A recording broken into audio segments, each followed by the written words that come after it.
பாலும் தெளிதேனும் பாகும் பருப்பும் இவை நாளும் கடந்துனக்கு நான் தருவேன். கோலம் செய் துங்கக் கரிமுகத்து தூமணியே நீ எனக்கு சங்கத்தமிழ் மூன்றும் தான்.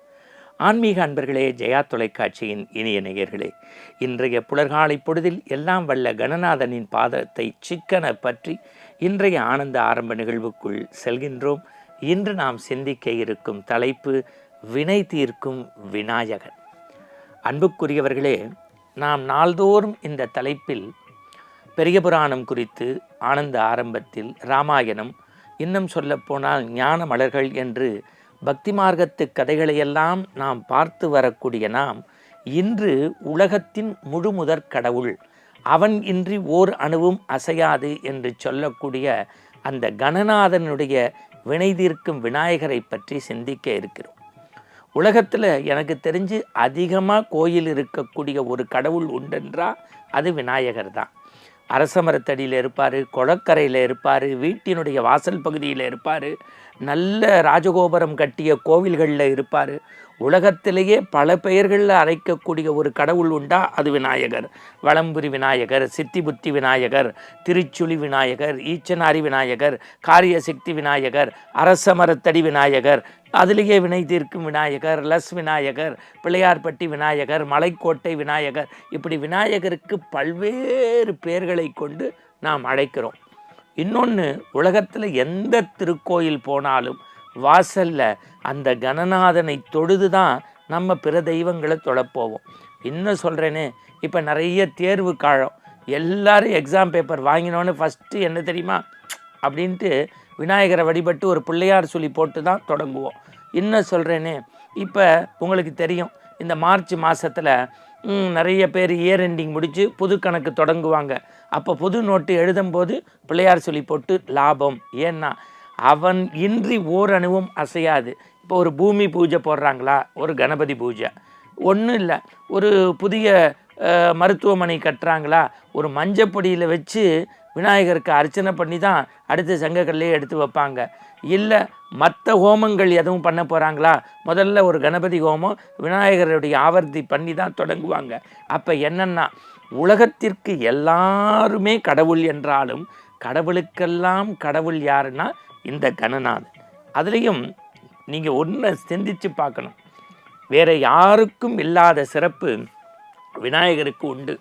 இந்த உலகத்திற்கு நன்னறிகளை தந்த அவ்வை பாட்டி விநாயகருக்கு பூஜை செஞ்சு அகவல் பாடிய போது சுந்தரமூர்த்தி சுவாமிகள் சொன்னாராம், அவ்வை நான் நேராக திருக்கைலாயத்துக்கு போகிறேன் வரியான்னு கேட்டாராம். அப்போ கணநாதரை நான் பூஜை செஞ்சிக்கிட்டு இருக்கேன், நான் வர முடியாது, எனக்கு கைலையங்கிரியில் இருக்கக்கூடிய கைலாசநாதரை பார்ப்பதை விட கணநாதனுடைய பூஜை முக்கியம்னாராம். சுந்தரமூர்த்தி பெருமான் சிரிச்சுக்கிட்டே போனாராம். ஆனால் கணநாதன் பூஜை முடித்த கணப்பொழுதில் அவ்வையை சுந்தரமூர்த்தி சாமிகளுக்கு முன்னாடி கொண்டு போய் அங்கே நிறுத்தினாங்களாம். அசந்து போயிட்டாராம். யார்? சுந்தரமூர்த்தி சுவாமிகள். அவ்வையை பார்த்து கைகூப்பி வணங்கினாராம். இது எனக்கு இல்லை, விநாயகருடைய பெருமைனாராம். இந்த விநாயகருடைய சரித்திரம் நம்ம பிள்ளையார் சதுர்த்தி அன்னைக்கு தான் சிந்திக்கணும்னு இல்லை. இப்போ பிள்ளையார்பட்டியில் நீங்கள் போய் பாருங்கள், நாளெல்லாம் ஒரு கணபதி ஹோமம் நடக்கும், ஒரு சஷ்டியப்த பூர்த்தி நடக்கும். மலைக்கோட்டை விநாயகருக்கு பாருங்கள், ஒரு நாளைக்கு 1000 பேர் ஏறி இறங்குறாங்க.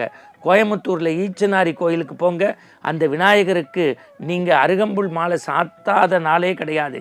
ஏன், நம்ம சென்னையில் தமிழகத்தினுடைய தலைநகர் லெஸ் கார்னரில் ஒரு பிள்ளையார் இருக்குது, ஒரு நாளைக்கு 100 வாகனமாவது புதுசு வாங்கி அங்கே பூஜை போடுறாங்க. அப்படின்னா என்ன அர்த்தம்னா, எல்லாவற்றிற்கும் முன்பு கணநாதன் முன்மே செல்கின்றான். இன்றைக்கும் சொல்கிறேன், தேனம்பாக்கம்னு ஒரு இடம் இருக்குது காஞ்சிபுரத்துக்கு பக்கத்தில்.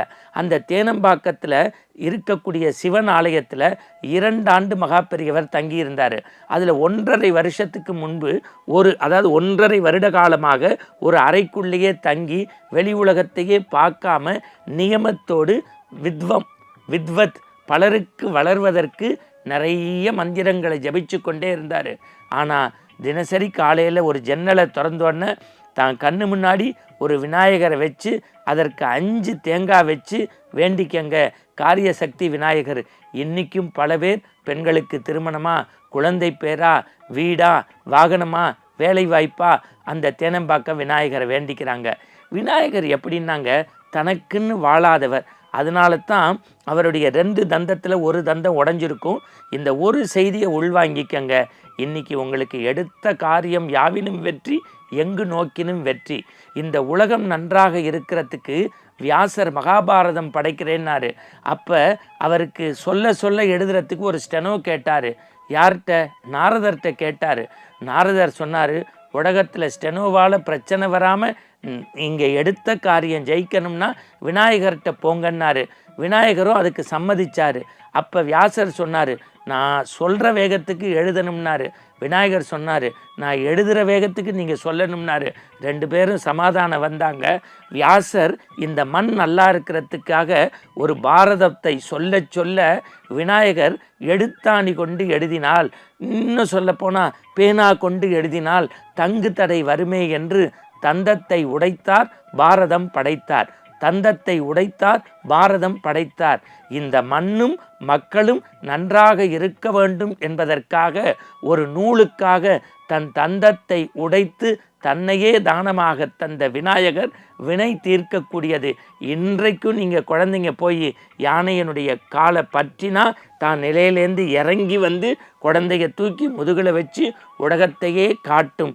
நம்முடைய துன்பம் பனித்துளி போல விலகி பரம்பொருளை நாம் பற்றுவதற்கு வினை தீர்க்கும் விநாயகர் பாதத்தை சிக்கன பற்றுவோம். மீண்டும் நாளை சந்திப்போம். வணக்கம்.